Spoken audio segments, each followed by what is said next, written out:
अस्सलाम वालेकुम।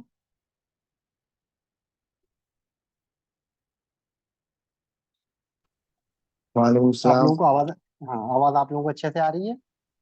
जी आ रही। ठीक है।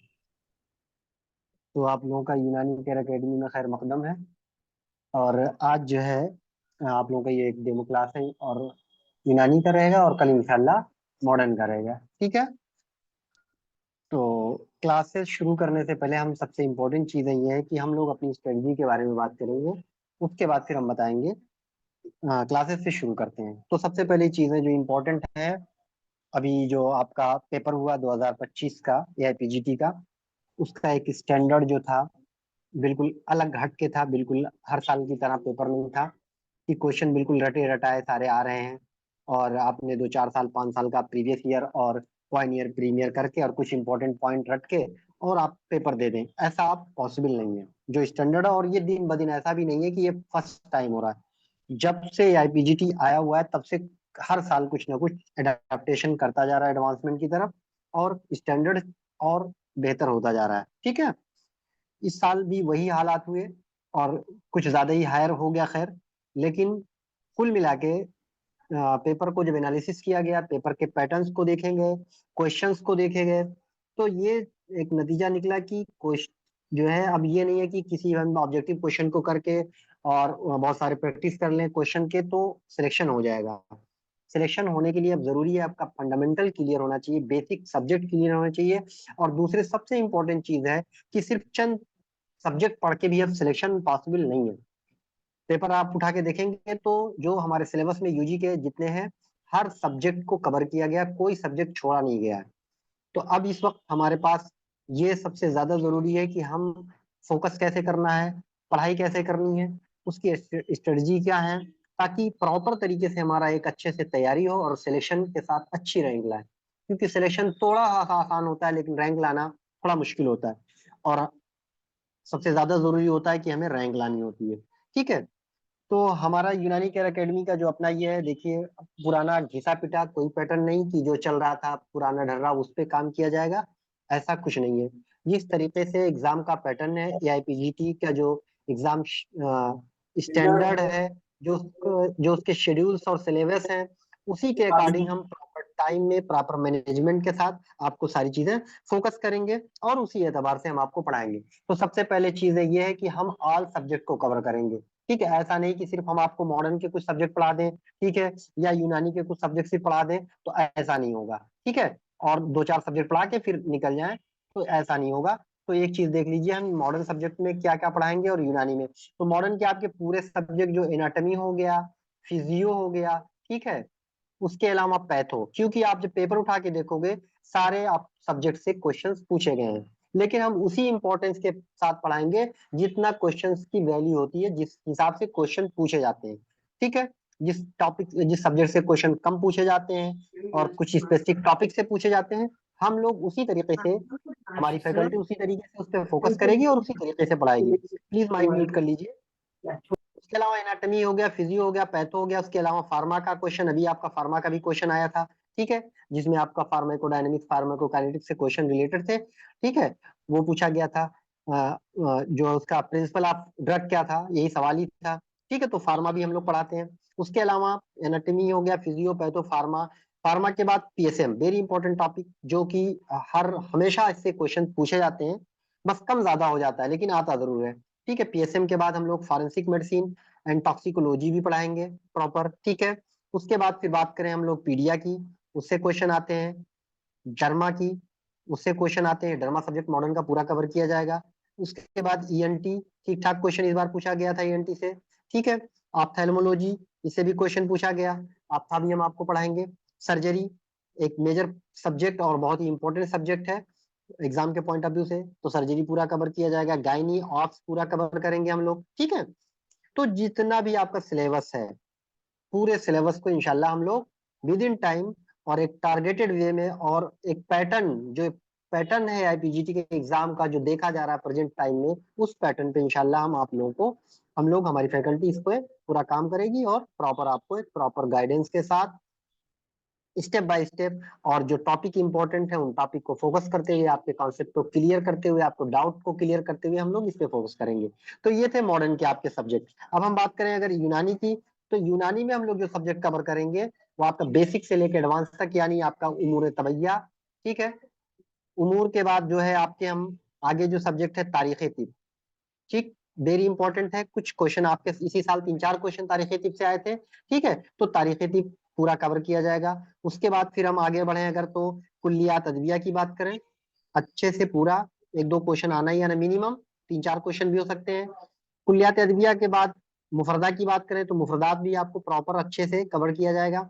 सैदला, ठीक है, इससे क्वेश्चन आते हैं, ठीक ठाक क्वेश्चन आते हैं, 2-3 क्वेश्चन आ जाते हैं। मुरक्कबात की बात की जाए, अच्छा बड़ा मेजर पोर्शन होता है। उसके अलावा फिर हम बात करें मौलजात की, तो मौलजात कवर करेंगे। मौलजात के साथ नब्ज बोल बराज, ठीक है, उसूल इलाज, उसूल इलाज के बाद आईबीटी। ये हर टॉपिक ऐसे हैं जिससे क्वेश्चंस आते हैं और ठीक ठाक क्वेश्चन आते हैं, 2-3 क्वेश्चन। तो ये सारे सब्जेक्ट जितने भी आपके हैं, सारे सब्जेक्ट इंशाल्लाह कवर किए जाएंगे, ठीक है। तो ये हमारा टारगेट है। इन तमाम चीजों को हम लोग प्रीवियस लास्ट ईयर भी इस तरीके से किया, टारगेट वे में जाके क्वेश्चंस को हम लोगों ने कवर किया। कवर करने के बाद बाकायदा उन सारे टॉपिक्स को कवर किया, और उसके बाद जो है उसी हिसाब से हम आप लोगों को ये सारे सब्जेक्ट पढ़ाएंगे। अब हम बात करेंगे कि कैसे आपको पढ़ाएंगे। सबसे ज्यादा जरूरी होता है आपका जानना कैसे, ठीक है। तो आपको मैं आपका शेड्यूल प्रीवियस पहले से ही डिजाइन शेड्यूल आपको दूंगा, और उसी शेड्यूल के रिगार्डिंग आपको सारी चीजें विद इन टाइम इंशाल्लाह हम लोग कवर करेंगे। और फिर एवरी फ्राइडे, यानी हमारा वीकली जो टेस्ट होता है, उसी वीकली टेस्ट को, उसी शेड्यूल को कवर करते हुए फिर हर फ्राइडे को टेस्ट आपका होगा। फ्राइडे के बाद सैटरडे शाम में टेस्ट बंद हो जाता है, संडे को उसका इंशाल्लाह डिस्कशन होता है, ठीक है। तो वो सारी चीजें हम आपको कवर करेंगे। जैसे हमने आपको एक थोड़ा सा डेमो इसकी भी जरूरत होती है, ताकि आपको थोड़ा सा एक वो बन जाए कि कैसे पढ़ना रहता है। ये बहुत इंपॉर्टेंट होता है। जैसे सपोज दैट हमारा पहला टेस्ट है इस समय जो होगा वो 1 अगस्त को हम करा रहे हैं। अभी हमारी क्लासेस रेगुलर इंशाल्लाह हम लोग, प्लान ये था कि आज से ही शुरू कर दिया जाए, लेकिन जो है ये हुआ कि अभी लोग रिजल्ट वगैरह में बहुत सारे डिस्टर्ब है, बहुत सारी चीजें, तो 20 से इंशाल्लाह रेगुलर क्लास शुरू हो जाएगी। विल कंटिन्यू, मतलब इसी के आगे हम लोग प्रोसीड कर लेंगे। तो फर्स्ट वीक जो हमारा होगा उसमें एनाटॉमी को हम 5 पार्ट में डिवाइड किए हुए, पूरे एनाटॉमी 5 हफ्तों में पूरे पढ़ाए जाएंगे। और एनाटॉमी में कौन कौन से टॉपिक आपको पढ़ाए जाएंगे पहले हफ्ते, ये सारी चीजें आपको पहले से दे दी जाएंगी आपको, और इंशाल्लाह हम उसी टॉपिक को कवर करके आपका, फिर अगर यूनानी का पोर्शन जब उठाएंगे तो उमूर तबैया को भी हमने 3 पार्ट में डिवाइड किया, जिसमें पहले इल्म तीब अरकान मिजाज पढ़ाएंगे पहले हफ्ते में। तो ये मॉडर्न और एनाटॉमी को दोनों साथ लेते हुए विद इन 1 वीक हम लोग इसको सिलेबस को कवर करेंगे। फिर 1 अगस्त को आपका इसका टेस्ट होगा, 2 तारीख को फिर जो है नेक्स्ट डिस्कशन जो भी हो, फिर अगले दिन यानी फ्राइडे के बाद नेक्स्ट अगला सैटरडे जब आएगा तो फिर अगले टॉपिक की तरफ हम लोग बढ़ जाएंगे। इसी तरीके से सारे सब्जेक्ट को आप देख सकते हैं, वीकली हम लोग टारगेट करेंगे, उतना सिलेबस को फिनिश करेंगे और उसका टेस्ट लेंगे, ठीक है। जब आपके 3-4 टेस्ट हो जाएंगे, ठीक है, तो हम एक बीच में रिवीजन टेस्ट करेंगे। यानी एनाटॉमी जब पूरा हम कंप्लीट पढ़ा लेते हैं तो उसके बाद हम 4 टेस्ट के बाद, यानी 1 महीने के बाद फिर हम एक रिवीजन टेस्ट रखते हैं। तो उसमें सिर्फ मॉडर्न सब्जेक्ट का जो रहेगा, पूरी एनाटॉमी सब्जेक्ट के पूरे क्वेश्चंस डाले जाएंगे, और यूनानी के उमूर तबैया जो और इलाज भी तदबीर जो हमारे टारगेट में है उसको फिनिश करके इसका रहेगा। तो उस वीक में अगर कोई पोर्शन छूटा रहता है तो उसको कवर कर लेंगे, और हम लोग अगर टाइम से फिनिश कर लिए रहेंगे, इंशाल्लाह कर ही लिए रहेंगे, तो फिर इन पूरे 1 हफ्ते में इन सब्जेक्ट को फिर से हम रिवाइज कराएंगे आपको। जो इंपॉर्टेंट टॉपिक्स हैं उसके, जैसे एनाटॉमी के जो इंपॉर्टेंट टॉपिक्स हैं जहाँ से इंपॉर्टेंट क्वेश्चन पूछे जाते हैं, ठीक है, या मुरे तबैया हो गया तो उसके जो इंपॉर्टेंट क्वेश्चंस हैं, उन सारी चीजों को हम आपको एक बार रिवाइज कराएंगे, ठीक है। उसके बाद फिर नेक्स्ट चलता जाएगा, इसी तरीके से सारे सब्जेक्ट्स को हम पूरे कवर करते जाएंगे, डिवाइड करके टॉपिक वाइज, ठीक है। तो ये सारे शेड्यूल्स हमारे हैं जो आप देखते जा रहे होंगे स्क्रीन पे स्लोली स्लोली, ठीक है। और इस तरीके से हम अपने टारगेट को जो है, जो सिलेबस का हमारा जो टारगेट है, एक्चुअली में एग्जाम कुछ डिसाइडेड नहीं होता है, लेकिन हमारा अपना ये मानना है कि एग्जाम हम लोग फिनिश कर लेंगे, मतलब जून में या मई में। लेकिन मेरा टारगेट जो होता है वो मई हमेशा रहा है, हमारे टेस्ट सीरीज का भी, हमारे कोचिंग का भी, कि हम लोग मई को ही मानते हैं कि मई में हम लोग एग्जाम कंडक्ट होगा। तो इस एतबार से आपका जो 30 अप्रैल को इंशाल्लाह विथ रिवीजन सारे सब्जेक्ट को हम लोग कवर कर लेंगे, ठीक है। लास्ट हमारा जो होगा वो 30 अप्रैल, तो हमारा जो टारगेट होता है वो 30 अप्रैल होगा। उसके बाद से फिर हमारे रिवीजन शुरू हो जाएंगे, जो मेजर सब्जेक्ट्स हैं ठीक है, जो पुराने जमाने में लोग पढ़े थे सिर्फ उन सब्जेक्ट को, फिर उन सब्जेक्ट को हम फिर से रिवाइज करेंगे, जैसे एनाटॉमी हो गया, सर्जरी हो गया, पूरा उसूल तिब हो गया, पीएसएम, एफएमटी, जामिउल अदविया और गायनी आप मोलियात, इन तमाम चीजों को हम फिर वीकली अपना उसी हिसाब से आपको ये देंगे और पढ़ाएंगे, फिर उसी का टेस्ट लेंगे। ठीक है, और ये टारगेट हमारा अप्रैल तक फिनिश हो जाएगा, यानी पूरा हमारा अप्रैल का जो महीना होगा वो पूरा मेजर सब्जेक्ट के रिवीजन का होगा। आफ्टर दैट जैसे ही हम मई में एंटर करेंगे, फिर होल सिलेबस का वो टेस्ट शुरू हो जाएगा, फिर आपका रिवीजन शुरू हो जाएगा। ठीक है, तो ये हमारा टारगेट रहेगा, और इसी टारगेट को इंशाल्लाह प्रॉपर वे में हम लोग कंटिन्यू करेंगे और इसी तरीके से पढ़ाई करेंगे। जहां आपको जिस चीज की जरूरत होगी, स्टूडेंट्स को कहीं भी इशू हो रहा है क्लास में, आप बाकायदा क्लास में क्वेश्चन क्वेरी जो भी है वहां से नहीं हो रहा है, आप हम लोगों से डायरेक्ट डीएम करके तमाम चीजों को आप अपने डाउट्स को क्लियर करें और प्रॉपर वे में आप पढ़ाई करेंगे। ठीक है, तो ये था हमारा एक, आप लोगों को बता दिया जो एक गाइडलाइन है जिसपे हम आगे कंटिन्यू करेंगे और इस तरीके से पढ़ाएंगे। ठीक है, तो आइए, आप लोगों का जो मकसद है, जिस मकसद के लिए आज आप हमको ज्वाइन किए हुए हैं, वो मकसद है आप डेमो। तो डेमो का मतलब ये है कि आप हमको जानेंगे हम कैसा पढ़ा रहे हैं, आपको आपके मिजाज के मुताबिक है, आपके मवाद जो हमारे हैं वो आपके मिजाज के मुताबिक है, आपका जो टारगेट है उस टारगेट को अचीव करने में हम आपका कितना मदद कर सकते हैं, इन तमाम चीजों का आज आप कहीं ना कहीं वो एक हिसाब से इवोल्यूशन करेंगे, फिर उसी हिसाब से आप डिसीजन लेंगे। ठीक है, तो हमारा जो है, सबसे पहले शुरुआत हम लोग करेंगे क्योंकि बिल्कुल बुनियादी चीज है, तो इल्म तिब। ठीक है, और ये जो है तो छोटा, लेकिन सवालात बहुत सारे आए हुए हैं और आते हैं, अभी हम आपको बताते भी जाएंगे कि कहाँ से कौन से सवालात अब तक बनाए गए हैं। ठीक है, तो आइए हम सबसे पहले बात करेंगे इल्म तिब की। तो इल्म तिब, जब भी किसी चीज की हम बात करते हैं तो उसका इंट्रो होता नहीं, जब किसी से हमारी मुलाकात होती है तो हम उसका इंट्रो सबसे पहले करते हैं। ठीक है, उसके बारे में जानते हैं है क्या। तो इसी तरीके से जब हम इल्म तिब को जानने जा रहे हैं, इल्म तिब के बारे में अब डिटेल जानना चाहते हैं, तो सबसे पहले उसका इंट्रो चाहते हैं हम, उसकी तारीफ, होता क्या एक्चुअली में इल्म तिब।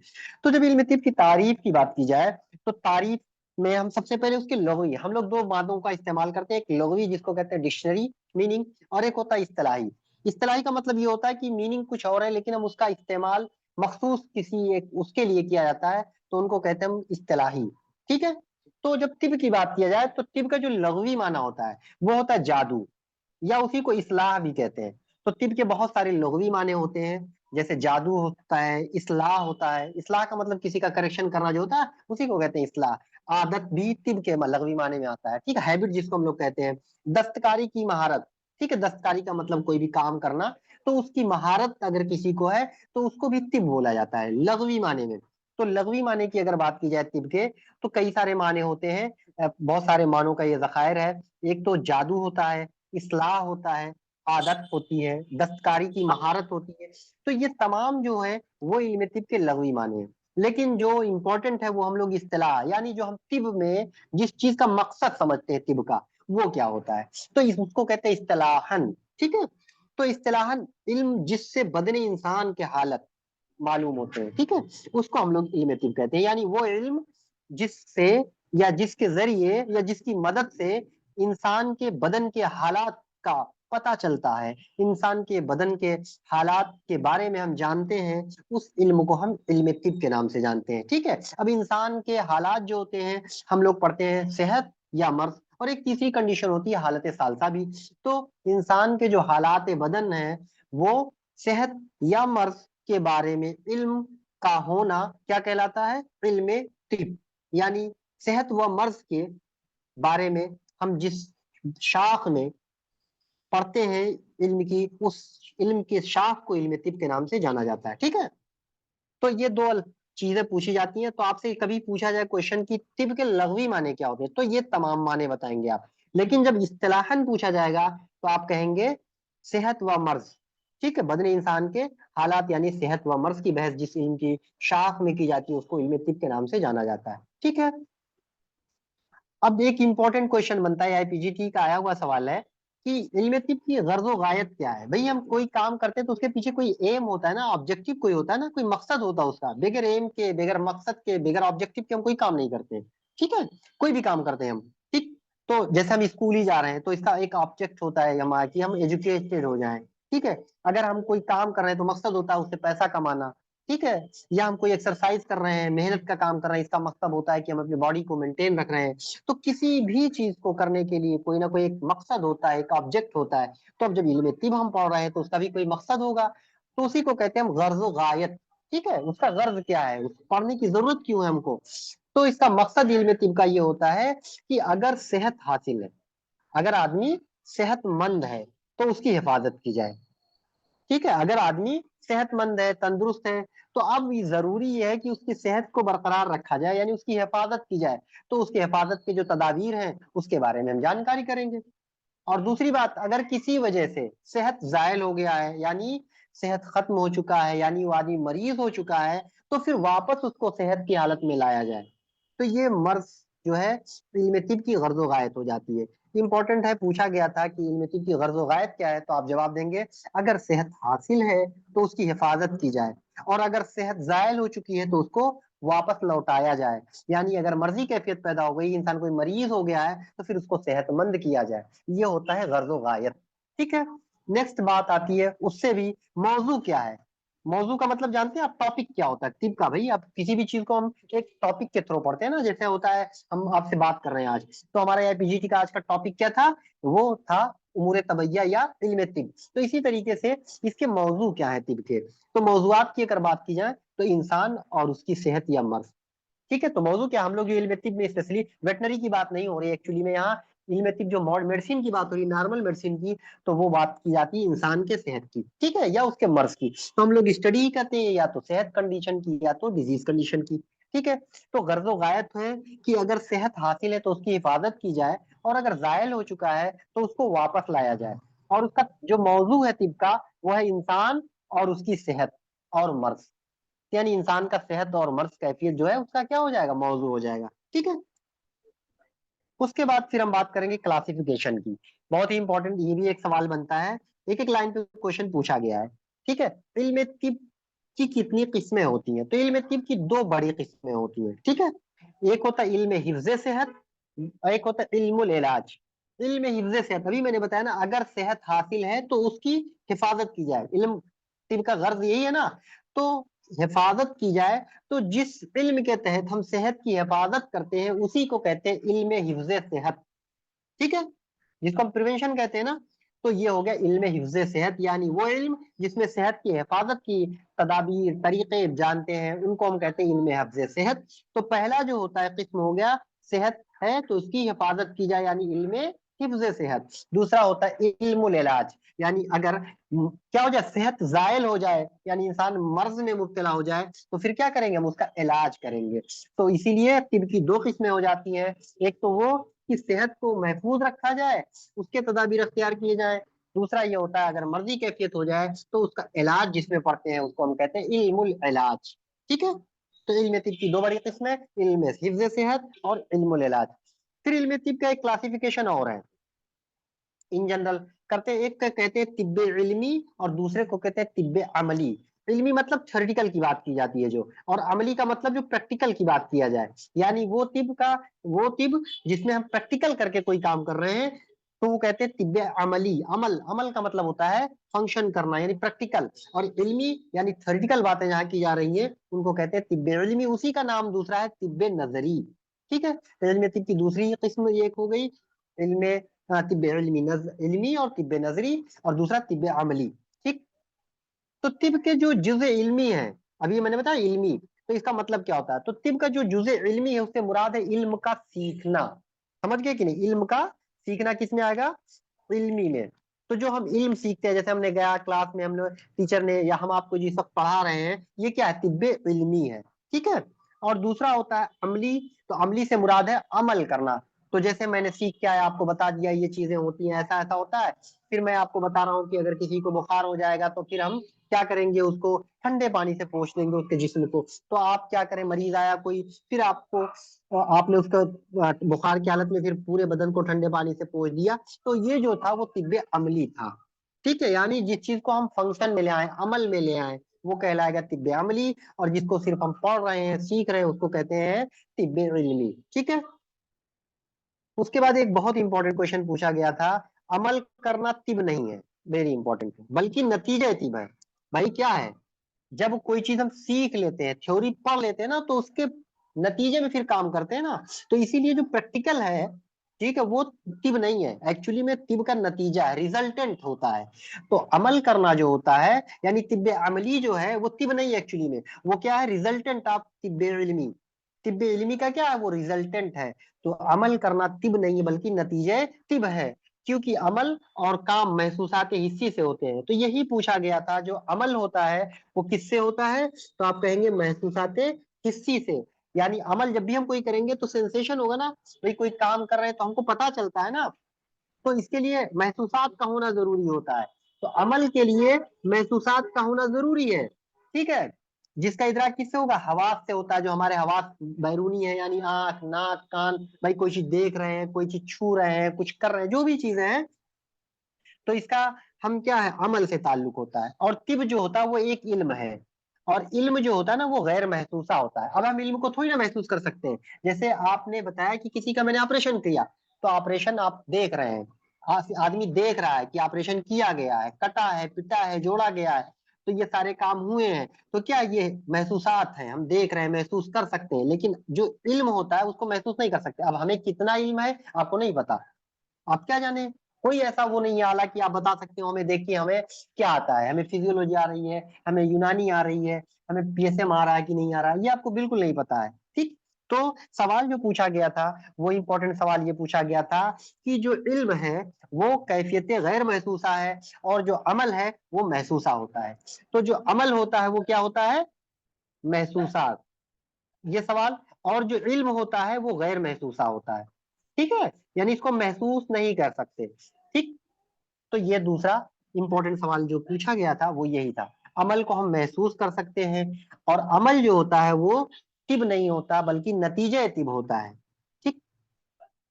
अब आए थे, बात करते हैं, जो हम बात कर रहे थे अभी इल्म के दो अकसाम की, एक था जुजे नजरी या जुजे इल्मी जिसको कहते थे, उसका हम फिर सब डिवीजन करते हैं, ठीक है। तो जुजे इल्मी या जुजे नजरी के कुल 4 अज्जा होते हैं। ये भी इंपॉर्टेंट सवाल है, पूछा गया है कि जुजे नजरी के कुल कितने अज्जा हैं, यानी जुजे नजरी जो है, यानी तिब्बे इल्मी जो है, वो कितने अज्जा पर मुश्तमिल है, कितने पार्ट्स उसके होते हैं। तो सबसे पहले उसमें होता है उमूर तबैया का इल्म, ठीक है, हम लोग यही पढ़ते भी हैं, शुरुआत यहीं से करते हैं। यानी जब किसी को तिब्बे इल्मी, यानी इल्म तिब का इल्म होगा, तो इन 4 चीजों को वो जरूर जानना जरूरी होता है। पहली बात ये होती है उमूर तबैया का इल्म उसको हो। दूसरा बदन इंसान के हालात का इल्म हो। तो बदन इंसान के हालात क्या होते हैं, यानी मर्ज का, सेहत का, यानी जो मर्जी कैफियत होती है इंसान की वो पता हो, उसके सेहत का जो हालत है वो पता होनी चाहिए, या हालत सालसा वगैरह। तीसरा असबाब का इल्म हो। इसके साथ साथ भाई जो भी असबाब है, चाहे वो सेहत के असबाब हो, आदमी सेहतमंद है तो उसके भी असबाब होते हैं, उसके भी इटियोलॉजी होते हैं, उसके भी काजेज होते हैं, और आदमी मरीज हो गया तो उसके भी काज होते हैं, तो उसका भी इल्म होना जरूरी होता है। उसके अलावा इलामात का, क्योंकि बगैर इलामात के हम कैसे जान पाएंगे, मर्ज की शनाख्त कैसे करवाएंगे, या सेहत की शनाख्त कैसे परखाएंगे, क्योंकि इलामात ही हमको मर्ज और सेहत का पता देते हैं। तो इस तरीके से जो जुजे नजरी है उसके 4 अज्जा हैं, एक उमूर तबैया का इल्म, दूसरा बदन इंसान के हालात का इल्म, तीसरा असबाब का इल्म, चौथा इलामात का इल्म, ठीक है।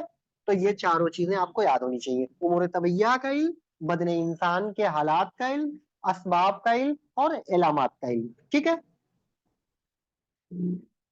उसके बाद एक सवाल और बनता है कि जो कुल्लियात तिब है, कुल्लियात मतलब जो फंडामेंटल्स हमारे हैं तिब के, यूनानी तिब का जो फंडामेंटल्स है, जो फाउंडेशंस है, वो कितने शोबों पर मुश्तमिल है, कितने इसके डिपार्टमेंट्स हैं, ठीक है। तो जो फाउंडेशन है कुलियात तिब का, जो फंडामेंटल्स है, वो 5 शोबों पे मुश्तमिल है। डायरेक्ट सवाल पूछा गया कुलियात तिब कितने शोबों पे मुश्तमिल है, तो आप कहेंगे 5 शोबों पर मुश्तमिल है। सबसे पहला शोबा कौन है, सबसे पहला डिपार्टमेंट कौन है, सबसे पहली फैकल्टी कौन है, उमूर तबैया, ठीक। दूसरा जो होता है उसको कहते हैं हम असबाब आराज और अमराज, यानी जिसमें हम किसी मर्ज के सबब को पढ़ते हैं, कॉम्प्लिकेशंस को पढ़ते हैं, ठीक है। उसके बाद इलामात को पढ़ते हैं। फिर तीसरा जो होता है शोबा, वो होता है नब्ज बोल बराज, ठीक। तो कुलियात तिब का जो तीसरा शोबा है वो है नब्ज बोल बराज, यानी जिसके अंदर हम नब्ज के बारे में जानकारी रखते हैं, बोल के बारे में, बराज के बारे में, ठीक, यानी पेशाब पैखाना वगैरह के बारे में। चौथा जो शोबा होता है कुलियात अदविया, यानी वो ब्रांच जिसमें हम अद्वियात के बारे में, दवाओं के बारे में जानते हैं, उसके कुल्लियात को, उसके बेसिक्स को, उसके फंडामेंटल्स को पढ़ते हैं, ठीक है। नेक्स्ट होता है उसूल इलाज। अब हम ये सारी चीजों को जानने के बाद फिर हमको इलाज का जो उसूल है, जो लाइन ऑफ ट्रीटमेंट है, वो पढ़ते हैं। ठीक है, तो इस तरीके से कुल्लियात तिब 5 शोबे पर मुश्तमिल है। कुल्लियात उमूर तबैया, कुल्लियात असबाब अमराज व आराज, नब्ज बोल व बराज, कुल्लियात अदविया, कुल्लियात उसूल इलाज। और ये आपकी जो उसूल तिब किताब है, यही 5 कुल्लियात पर मुश्तमिल भी है। इन्हीं 5 शोबों में इनको बांट के पूरी किताब को मुकम्मल किया गया है।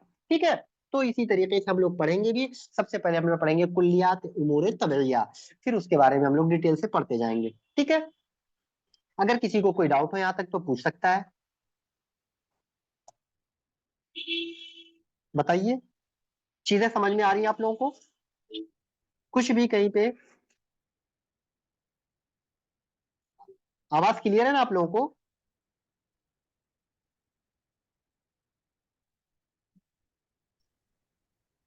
क्लियर है आवाज सर, समझ में आ रही है। ओके, ठीक है। ठीक है, अभी किसी की क्वेरी है कि क्लास कितने आवर का होगा, तो भी क्लास वो सारे 1 आवर के डेली होंगे। एक दिन मॉडर्न होगा, एक दिन यूनानी, अल्टरनेट होता रहेगा। ठीक है, एक दिन मॉडर्न, एक दिन यूनानी, इस तरह से हम लोग क्लास लेते रहेंगे। और दूसरी बात यह है कि जो है अ, अभी मैंने बताया, शुरू में ही बताया था कि आपका आज यूनानी का है, कल मॉडर्न का भी डेमो आपका होगा। ठीक है, तो कल का जो डेमो होगा वो यूनानी मॉडर्न का भी होगा। ठीक है, आपको दोनों सब्जेक्ट से रूबरू कराया जाएगा, ऐसा नहीं है। ठीक है, तो फिर हम बात कर रहे हैं इसके आगे, फिर बात करेंगे कुल्ली इल्म की मुकम्मल जितने सवालात बनते हैं अमूमन यहाँ से आपके कवर हो जाते हैं। ठीक है, इससे ज्यादा बहुत ज्यादा पढ़ने की जरूरत नहीं पड़ती है। ठीक, तो अभी मैंने बताया असबाब, बताया ना कि किसी भी जो हमारे ये थे आपके जुज़े इल्मी के, एक था कि असबाब का इल्म। ठीक है, तो असबाब होता क्या है? तो असबाब ये होता है जो सेहत है या मर्ज है, ठीक है, वो किसी न किसी चीज के ताबे होता है।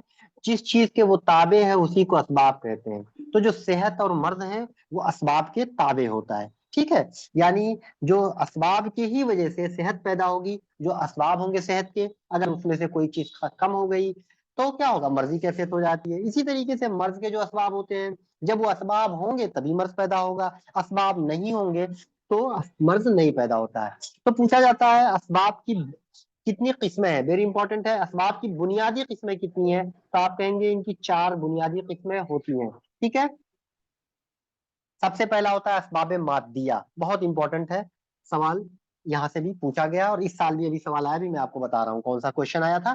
तो असबाब मादिया उसको कहते हैं, वो असबाब जिसमें सेहत या मर्ज कायम होता है। भाई कोई चीज है, ठीक है, हम कोई सामान सपोज दैट खरीद के ला रहे हैं, तो उस सामान को फिर अपने घर में रखने के लिए कोई जगह खोजते हैं ना, चाहे वो अलमारी में रखें, चाहे किसी टेबल पे रखें, चाहे उसको जमीन पे रखें, तो एक उसको बेस चाहिए होता है। ठीक है, तो जो हमारा सेहत है या मर्ज है, तो किसी न किसी में वो कायम होगा। ठीक है, कहीं ना कहीं वो स्टे करेगा। तो जहां स्टे करता है उसी को कहते हैं असबाब मादिया। बात समझ में आ गई? तो जिसमें सेहत और मर्ज कायम होते हैं, डायरेक्ट पूछा गया असबाब मादिया की तारीफ या सेहत और तो पूछा जाता है कि असबाब मादिया किसे कहते हैं, तो आप जवाब देंगे जिसमें सेहत व मर्ज कायम होते हैं। ठीक है, तो जिसमें सेहत व मर्ज कायम होते हैं उनको हम क्या कहते हैं? असबाब मादिया। ठीक है, ये सेहत के लिए क्या होते हैं? महल होते हैं, मौजू होते हैं, यानी आके यहीं पे सेहत क्या होता है? आके रुकता है, ठहरता है। महल का मतलब मकान होता है, मौजू का मतलब भी मौजा हम लोग कहते नहीं, जहां ये रहे मौजा, तो ये महल होता है, मौजू होता है, जहां पे सेहत और मर्ज कायम होते हैं, उसी को हम कहते हैं असबाब मादिया। तो असबाब मादिया क्या? एक तरह का मकान है, एक तरह का हाउस है, किसके लिए? सेहत के लिए या मर्ज के लिए। सेहत और मर्ज यहीं आके कायम होते हैं, यहीं आके ठहरते हैं।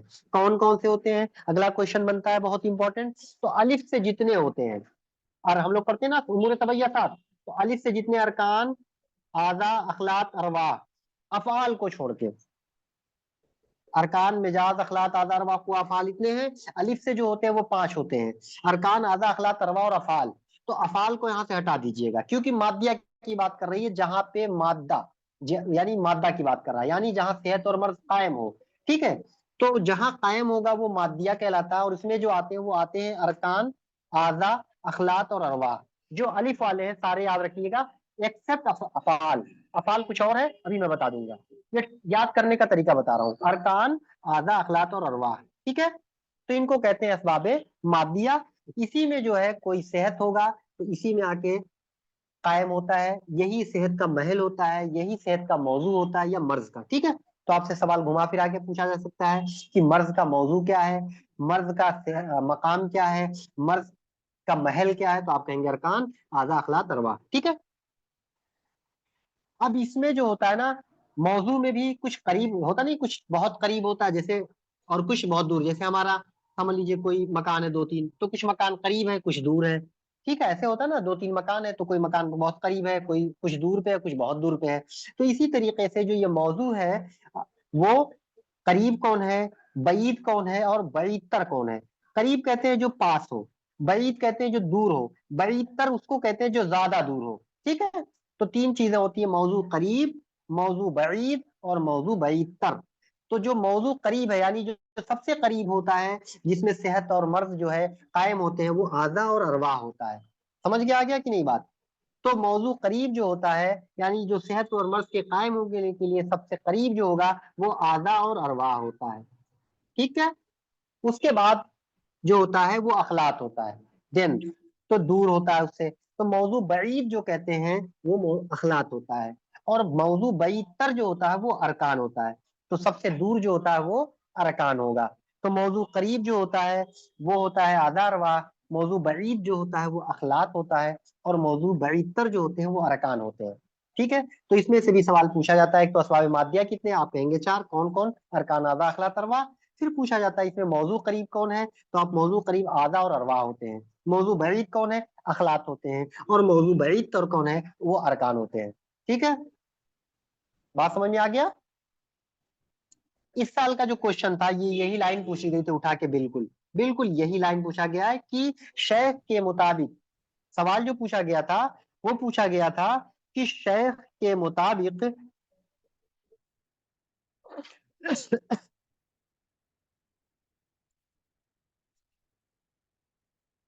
شیخ پوچھا تھا میں، شیخ الرئیس، یعنی شیخ ہم لوگ کس کو کہتے ہیں، شیخ الرئیس کے مطابق جو ہوتا ہے، جو صحت اور مرض ہے وہ کس سے وابستہ ہوتے ہیں، بلا واسطہ طور پہ، بالذات و بلا واسطہ طور پہ کس سے وابستہ ہوتے ہیں. سوال یہ تھا کہ صحت و مرض بالذات و بلا واسطہ طور پر کس سے وابستہ ہوتے ہیں، یہ سوال تھا اس سال کا. ٹھیک ہے.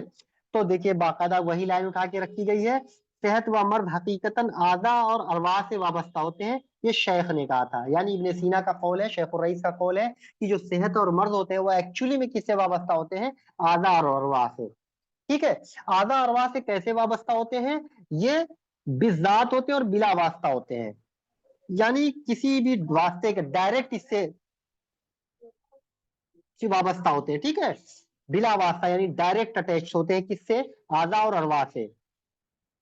تو صحت اور مرض بالذات اور بلا واسطہ اٹیچ ہوتے ہیں اعضاء اور ارواح سے، اور بالواسطہ جو ہوتے ہیں وہ اخلاق سے ہوتے ہیں اور ارکان سے. تو 4 چیزیں ہم نے پڑھی یہاں پہ. تو ارکان اور اخلاق سے جو ہوتے ہیں کسی واسطے کے ذریعے، ان کو کوئی انڈائریکٹ وے میں اس سے اٹیچ ہوں گے. ٹھیک ہے. صحت اور مرض لیکن اعضاء سے اور ارواح سے ڈائریکٹ اٹیچ ہوتے ہیں، اور بغیر کسی واسطے کے، یعنی ڈائریکٹ اٹیچ ہوں گے اور بالذات ہوں گے، ذاتی ہوتا ہے. ٹھیک ہے. تو یہ 2 سوالات امپورٹنٹ اس سال کا یہ سوال تھا، صحت و مرض حقیقتاً اعضاء ارواح سے وابستہ ہوتے ہیں، کس نے کہا، شیخ کے مطابق. تو یہ سوال پورا تھا یہی کہ شیخ کے مطابق صحت و مرض بالذات و بلا واسطہ اعضاء و ارواح سے وابستہ ہوتے ہیں. ٹھیک ہے. اور بلا واسطہ جو واسطے کے ذریعے جو ہوتے ہیں وہ ارکان اور اخلاق ہوتے ہیں. تو بنا واسطہ کے اعضاء اور ارواح سے، اور بنا واسطے کے ذریعے جو ہوتے ہیں یعنی انڈائریکٹ جو ہوں گے وہ ارکان اور اخلاق سے ہوتے ہیں. ٹھیک ہے. تو پہلا جو تھا اسباب کی جو پہلی قسم تھی، بڑی قسم تھی، امپورٹنٹ قسم تھی، اسباب مادیہ. اس کے بعد جو دوسری قسم ہوتی ہے اس کو ہم اسباب فاعلیہ کے نام سے جانتے ہیں. اسباب فاعلیہ اس کو کہتے ہیں جہاں پہ اسباب اثر انداز ہوتا ہے. ٹھیک. اور اثر انداز یعنی جہاں پہ ایفیکٹ کرتا ہے، جو بھی اسباب آئے گا تو جس پہ ایفیکٹ کرتا ہے. ایک ہوتا ہے جہاں پہ ٹھہرے گا اس کو کہتے ہیں مادیہ، اور جس پہ ایفیکٹ کرے گا اس کو کہتے ہیں فاعلیہ. ٹھیک ہے. تو ایسے اسباب جو صحت کو قائم رکھتے ہیں اثر انداز ہو کے، اس کو کہتے ہیں اسباب فاعلیہ. ٹھیک ہے. اسباب فاعلیہ کی کتنی قسمیں ہیں تو آپ بتائیں گے. اس کی جب کلاسیفائی کرتے ہیں اسباب فاعلیہ کو تو اس کی 2 سب ڈویژن ہوتے ہیں، اس کی 2 قسمیں ہوتی ہیں. ایک ہوتا ہے اسباب ستہ ضروریہ، دوسرا ہوتا ہے اسباب غیر ضروریہ.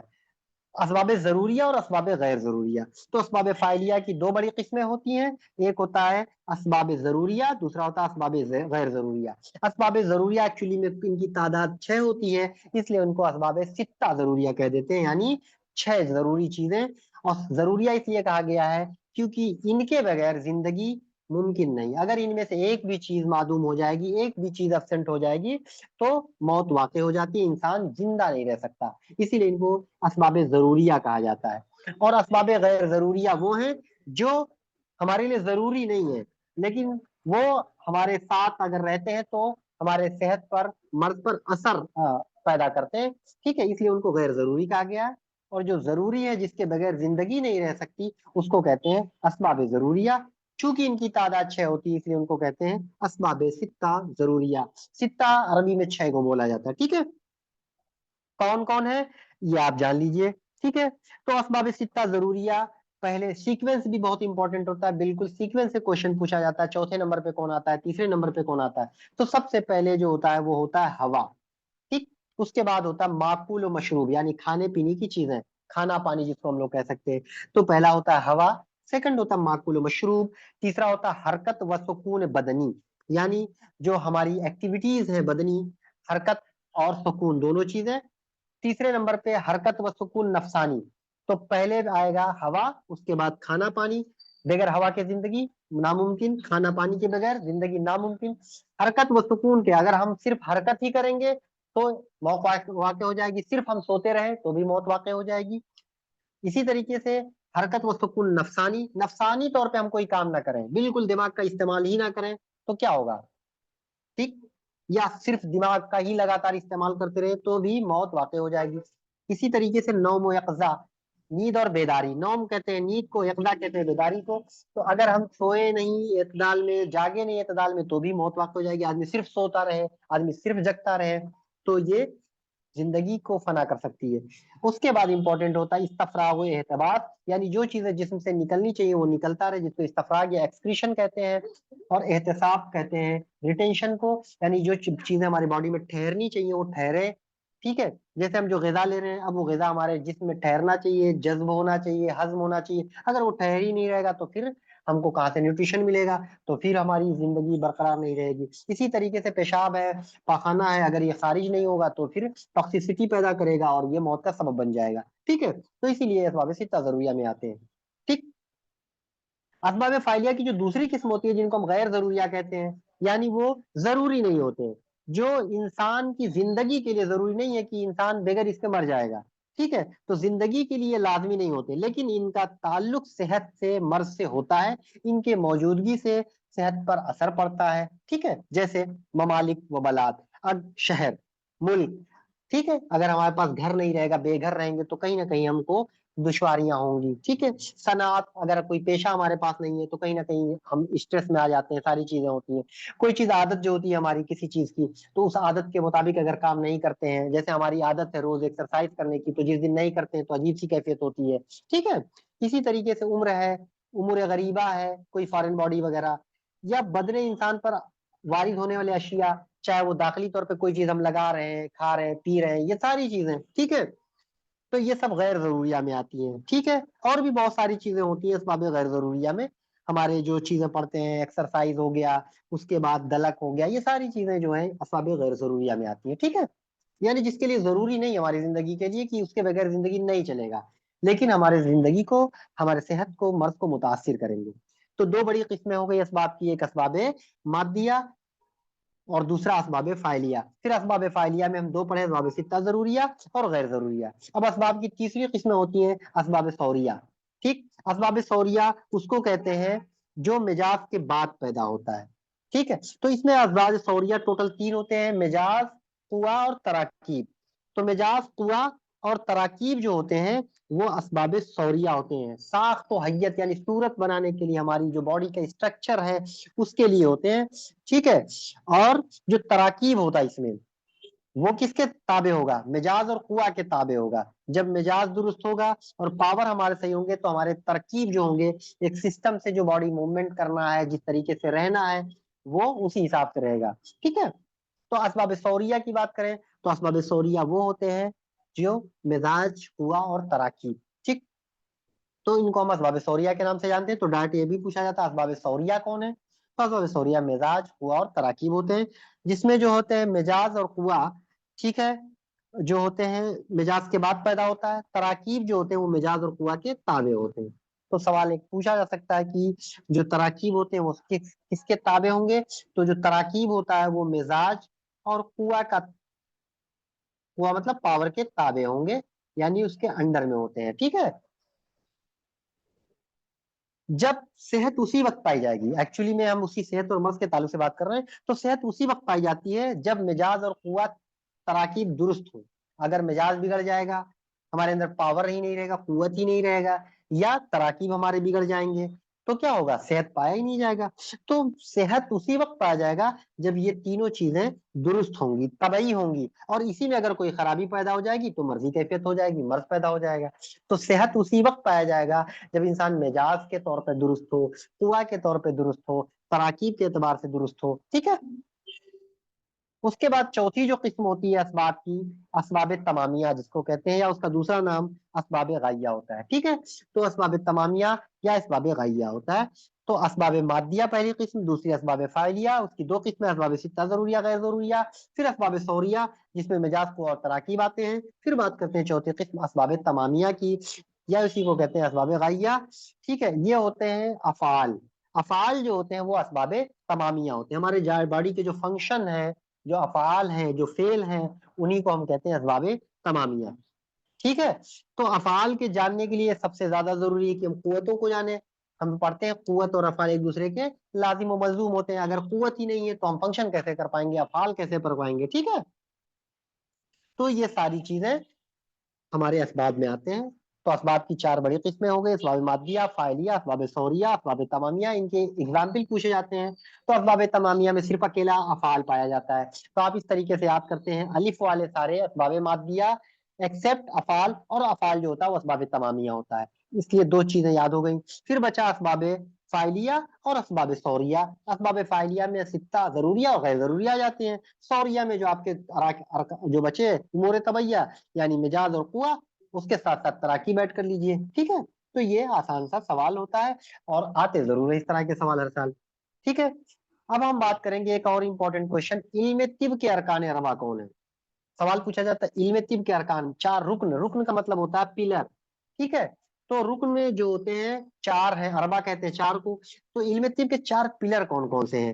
تو اس میں نام جو دیا جاتا ہے وہ حکیم اجمل خان صاحب، حکیم محمد الیاس صاحب، علامہ کبیر الدین صاحب، ڈاکٹر فضل الرحمان صاحب. ٹھیک ہے. تو یاد رکھیے گا، حکیم اجمل صاحب، حکیم الیاس صاحب، علامہ کبیر الدین صاحب اور ڈاکٹر فضل الرحمان صاحب یہ علم طب کے ارکان اربعہ شمار کیے جاتے ہیں. حکیم اجمل خان صاحب نے جو یونانی طب تھا اس میں تجدید کرنے کے لیے، اس میں ریسرچ کرنے کے لیے، اس کو ماڈرنائزیشن کرنے کے لیے ایک مجلس، ایک کمیٹی بنائی تھی جس کا نام رکھا گیا تھا مجلس تحقیقات. تو مجلس تحقیقات 2 جولائی 1926 کو وجود میں آیا تھا. بنایا کس نے تھا؟ حکیم اجمل خان صاحب نے. اس سال ایک سوال آیا تھا حکیم اجمل خان صاحب کے اوپر، ٹھیک ہے، کہ جو آیورویدک یونانی طبی کانگریس کس نے تعمیل کی؟ تو حکیم اجمل صاحب نے کیا تھا. اسی طریقے سے حکیم اجمل صاحب نے مجلس تحقیقات بھی بنائی تھی جو 2 جولائی 1926 میں بنایا تھا. ٹھیک ہے. تو ایک اچھا سا سوال یہاں سے اٹھتا ہے. اس کے بعد دیکھیے ایک کتابوں کے اس بار دو سوال آئے تھے کتابوں سے، ایک میچنگ کا تھا اور ایک ڈائٹ پوچھا تھا اجمل صاحب کی کتابیں. ٹھیک ہے. تو تحفۃ الحمیدیہ. تو یہاں پہ ہم کچھ کتابوں کے ذکر، ویسے کتابوں کو ہم آپ کو جب کلیات پڑھائیں گے تو کلیات سے ریلیٹڈ جتنی کتابیں ہوں گی وہاں ساری ایک ساتھ بتا دیں گے. کچھ مشہور کتابیں ہم آپ کو بتا دے رہے ہیں. اس کے بعد مولجات پہ پڑھائیں گے تو وہاں پہ کچھ مشہور کتابیں بتا دیں گے. ٹھیک ہے. اور جامع الادویہ میں جو کتابیں یکجا کر کے دی گئی ہیں جب وہ ہم پڑھائیں گے تو آپ کو وہاں بتا دیں گے. لیکن کچھ مشہور و معروف کتابیں جو ان کے بارے میں ایک نظر آپ ڈال لیجیے، کیونکہ سوال ابھی اسی میں سے جتنے میں پڑھاؤں گا سارے اسی سے اس سال آئے ہوئے تھے. ٹھیک ہے. تو القانون آپ لوگ جانتے ہیں جس کو کینن کہتے ہیں، کینن آف میڈیسن. تو القانون کا رائٹر شیخ الرئیس یعنی ابن سینا تھے. بہت ہی مشہور و معروف کتاب، انسائکلوپیڈیا یونانی کا. ٹھیک ہے. اس کے بعد ایک اس سے معروف کتاب اسی طریقے سے کامل الصناع ہے، جس کو عباس مجوسی نے، علی ابن عباس مجوسی پورا نام ہے. تو مجوسی کی کتاب ہے کامل الصناع. ٹھیک ہے. جامع الشرحین جو تھی وہ شرح تھی قانون کی، جس کو لکھا تھا محمود عاملی اور علی گیلانی نے. تو جامع الشرحین جو لکھی ہوئی ہے وہ عاملی اور گیلانی کی ہے، جو القانون کی شرح ہے. پھر بات کریں گے قانون چاہ، یہ بھی شرح ہے قانون کی، شمس الدین چغمنی نے لکھا تھا اس کو، ٹھیک ہے۔ پھر بات کریں گے ذخیرہ خوارزم شاہی، بہت ہی بڑی کتاب ہے، بہت ہی واقعی میں ذخیرہ ہی ہے یہ، ٹھیک ہے۔ تو اس کا رائٹر جو تھا وہ اسماعیل جرجانی تھا، ٹھیک۔ تو ذخیرہ خوارزم شاہی کا جو رائٹر تھا وہ اسماعیل جرجانی تھا۔ پھر بات کریں گے مفرح القلوب کی، تو مفرح القلوب کا جو رائٹر تھا وہ اکبر ارزانی تھا، ٹھیک ہے۔ تو مفرح القلوب اس کا رائٹر اکبر ارزانی ہے۔ موجز القانون یہ بھی شرح قانون کی ہے، جس کو علاء الدین قرشی نے لکھا تھا، ٹھیک ہے۔ تو علامہ علاء الدین قرشی نے موجز القانون لکھا، جس کو ہم کس نام سے جانتے ہیں؟ ابن نفیس کے بھی نام سے جانتے ہیں، ٹھیک ہے۔ پھر سدود الدین نے لکھا تھا ایک کتاب ہے اخسرائی، اخسرائی کو جمال الدین صاحب نے لکھا تھا، ٹھیک ہے۔ تو یاد رکھیے گا اخسرائی، یہ سب سارے سوال آئے ہوئے ہیں۔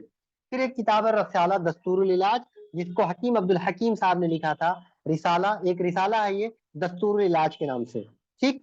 اس کے علاوہ شرح کلیات قانون، افادہ کبیر، جس میں مجمل اور مفصل کر کے آتی ہے، کتاب الاخلاق، ترجمہ نفیسی، ارمغان، یہ ساری کتابیں جو ہے علامہ کبیر الدین صاحب نے لکھی ہیں۔ تو شرح کلیات قانون، افادہ کبیر، مجمل مفصل، کتاب الاخلاق، ترجمہ نفیسی، ارمغان، یہ اس کے رائٹر ہیں علامہ کبیر الدین صاحب، ٹھیک ہے۔ پھر بات کرتے ہیں ہم ایک مشہور کتاب جامع الحکمت کی، جو محمد حسن قرشی صاحب نے لکھی ہے، ٹھیک ہے، جامع الحکمت۔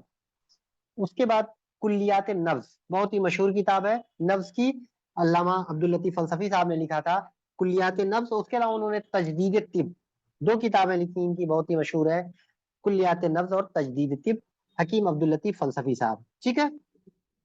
پھر افادہ جلیل نام سے واضح ہے، حکیم جلیل احمد صاحب کی لکھی ہوئی ہے۔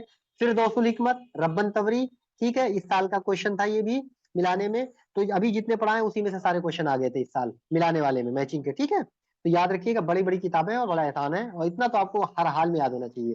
تو فردوس الحکمت جو لکھا تھا وہ ربن تبری تھا، ٹھیک ہے۔ تو دو کتاب ہے تبری کے نام سے، دو لوگ ہیں، ایک ربن تبری ہے، ایک احمد بن محبت تبری ہے، ٹھیک ہے۔ تو وہ جو ہے تبری مولیات بقراطیہ کا رائٹر ہے، اور فردوس الحکمت کو ربن تبری نے لکھا ہے، ٹھیک ہے۔ تو تبری دونوں کنفیوز مت ہوئیے گا، دو تبری ہیں، احمد تبری اور ربن تبری، ٹھیک ہے۔ احمد تبری کی مولیات بقراطیہ ہے، اور ربن تبری کی فردوس الحکمت ہے، بہت ہی مشہور و معروف کتاب ہے فردوس الحکمت، ٹھیک ہے۔ پھر ایک بڑی سی ضخیم کتاب ہے الحاوی، بہت سارے ویلوم میں ہے، تقریباً 23 ویلوم میں، زکریا رازی کی لکھی ہوئی کتاب ہے، ٹھیک ہے، الحاوی۔ پھر بات کریں گے کامل الثنا کی، علی ابن عباس مجوسی نے لکھا ہے۔ پھر کتاب التصریف، کتاب التصریف زہراوی کی بہت ہی مشہور و معروف کتاب، آپ لوگ اس سے واقف بھی ہوں گے، اس کے بھی کئی سارے ویلومس ہیں۔ تو کتاب التصریف کو لکھا تھا زہراوی نے، کتاب التحسیر کو لکھا تھا عبد الملک نے، ٹھیک ہے۔ پھر القانون، کامل الثنا کا جو اردو ترجمہ کیا ہم لوگ جو پڑھتے ہیں عموماً القانون، اس کا اردو میں جو ترجمہ کیا وہ کیا تھا غلام حسنین کنتوری نے، ٹھیک ہے۔ آپ کہیں کہیں غلام حسین لکھا ہوا، غلط لکھا ہوا، ان کا نام غلام حسنین کنتوری تھا، ٹھیک ہے۔ تو غلام حسنین کنتوری نے القانون کا اور کامل الثنا کا اردو میں ترجمہ کیا، ٹھیک ہے۔ اسقلیبوس کی اگر بات کریں تھوڑا سا ہم اس کے کیا کہتے ہیں اس کو ہسٹوریکل بیک گراؤنڈ کی بات کر لیں، تھوڑا سا امپورٹنٹ ہے۔ تو اسقلیبوس جو تھا وہ موجد کہا جاتا ہے۔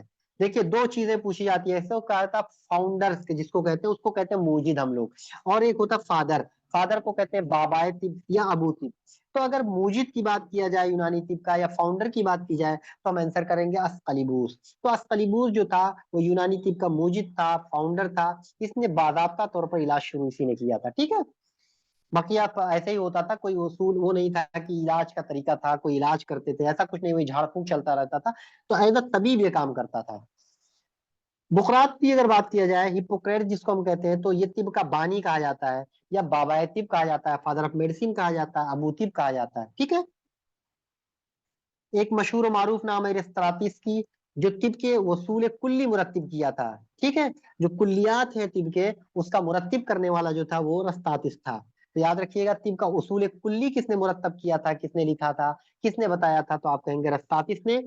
دسقریدوس، دسقریدوس کا نام ادویہ کے لیے بہت ہی مشہور و معروف ہے، اس کی کتاب پہ علاج الادویہ، اس دسقریدوس ادویہ کا مشہور و معروف تھا، ٹھیک۔ پھر بات کرتے ہیں جالینوس کی، تو جالینوس نے اناٹمی پہ، منافع الاعضاء یعنی فیزیولوجی پہ، اس کے علاوہ قرابادین انہوں نے سب سے پہلے لکھا تھا، جالینوس نے قرابادین مرتب کیا۔ اناٹمی منافع الاعضاء کے لیے، اور علم حفظ صحت کا اختراع کہا جاتا ہے۔ اختراع کا مطلب ہوتا ہے علم حفظ صحت، جو PSN کی بات کی جائے، حفظ ما تقدم کی بات کی جائے، اس کا اختراع یعنی شروعات کرنے والا تو آپ کہیں گے جالینوس، یعنی سب سے پہلے PSN کی بات، حفظ ما تقدم کی بات کس نے کی تو آپ کہیں گے جالینوس نے، ٹھیک ہے۔ تو یہ سارے سوالات امپورٹنٹ ہوتے ہیں۔ پھر آگے بڑھے تھوڑا سا، شروعات کا یہ دور تھا، پھر دوسری صدی جب ہم لگاتے ہیں تو جو دوسری صدی کے جو مشہور طبیب تھے وہ تھے حنین ابن اسحاق، ماسور جویا، موسیٰ بن خالد، ابو یوسف۔ تو دوسری صدی عیسوی کے کچھ مشہور اطباء یہ حنین ابن اسحاق وغیرہ تھے، ٹھیک ہے۔ پھر چوتھی صدی میں آئے، چوتھی صدی سے لے کے 8ویں صدی ہجری تک جو مشہور تھے، اس دور میں جو دور تھا وہ عربوں کا دور تھا۔ حکماء اسلام نے طب کو صحیح طریقے سے پھر سے اس کو رینوویٹ کیا، اور جو بہت سارے طب کو اکٹھا کیا، یعنی یونانی کو، عربی، ہندی، جو ساری چیزیں تھی ان تمام کو ملا کے ایک طب بنایا، بہترین عربی طب، جسے ہم یونانی طب کے نام سے جانتے ہیں، ٹھیک ہے۔ دیکھیے یہ کوشچن اس سال والا، دی آیورویدک اینڈ یونانی طبی college Delhi, all India Ayurvedic and یونانی کانفرنس، طبی کانفرنس، یہ دونوں اجمل خان نے بنایا تھا۔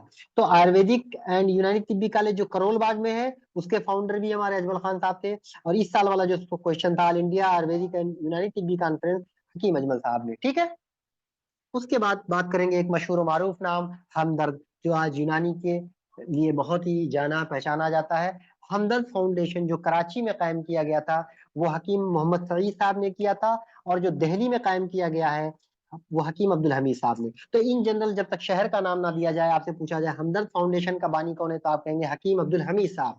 اگر شہر دے دیا جائے کراچی تو آپ کراچی میں پھر کوشچن کا آنسر بدل جائے گا، پھر ہو جائے گا حکیم محمد سعید۔ تو ہمدرد فاؤنڈیشن کراچی جو پاکستان میں ہے وہ اس کے بانی تھے حکیم محمد سعید صاحب، اور ہمدرد فاؤنڈیشن جو دہلی میں ہے اس کے فاؤنڈیشن بانی تھے حکیم عبدالحمید صاحب، ٹھیک ہے۔ تو آج ہمارا جو یہ تھا بیسک جو انٹروڈکشن ہے ہمارے طب کا، وہاں سے میں نے شروعات کی تھی۔ جو بیسک چیزیں ہیں، فنڈامنٹل چیزیں تھی، تھوڑی سی بوریت رہی ہوں گی لیکن امپورٹنٹ ہوتی ہیں، سوالات آتے ہیں۔ اور ابھی میں نے آپ کو ہائی لائٹ کر کے بتایا، اسی سال یہاں سے 2 سوالات تھے، اسی سال۔ اب سوچ لیجئے کتنا امپورٹنٹ یہ ٹاپک آج کا جو میں نے بتایا، وہ 2 سوال۔ پہلا سوال ہے آل انڈیا یونانی طبی آیورویدک اینڈ یونانی طبی کانفرنس، اور دوسرا سوال یہ تھا کہ یہ اسباب مادیہ کا، کہ کس شے کے مطابق صحت و مرض بذات اور بلا واسطہ پر کس سے وابستہ ہوتے ہیں۔ اس میں آپشن اخلاق، اعضاء، ارواح، ساری چیزیں دی تھی، تو اعضاء ارواح سے 2 کوشچن ہو گیا۔ تیسرا کوشچن اسی سال کا تھا، اس میں سے ملانے کے لیے، جس میں کامل الثنا بھی دیا تھا، اس کے علاوہ جو ہے فردوس الحکمت دیا تھا، اور 2 کتاب تھے، اسی سے سارے تھے، ٹھیک ہے۔ تو انہیں آج کے جو چھوٹا سا لیکچر تھا، اس سے 3 کوشچن اسی سال کے تھے، ٹھیک ہے۔ تو آپ کو اسی طریقے سے پریپریشن کرنا ہے، کسی چیز کو چھوٹا نہیں سمجھنا ہے، اور جو امپورٹنٹ ٹاپکس ہے اس پہ فوکس بہت اچھے سے کرنی ہے۔ چیزیں آپ لوگوں کو سمجھ میں آئی ہوگی، آئی ہوپ، امید ہے۔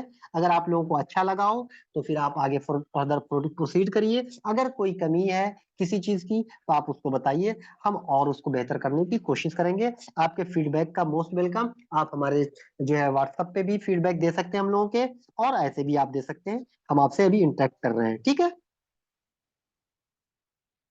کسی بھی طریقے کے کچھ بھی، کوئی بھی آپ کی کوئریز ہیں، کوئی بھی سوالات ہیں تو آپ بالکل بے جھجک پوچھیے۔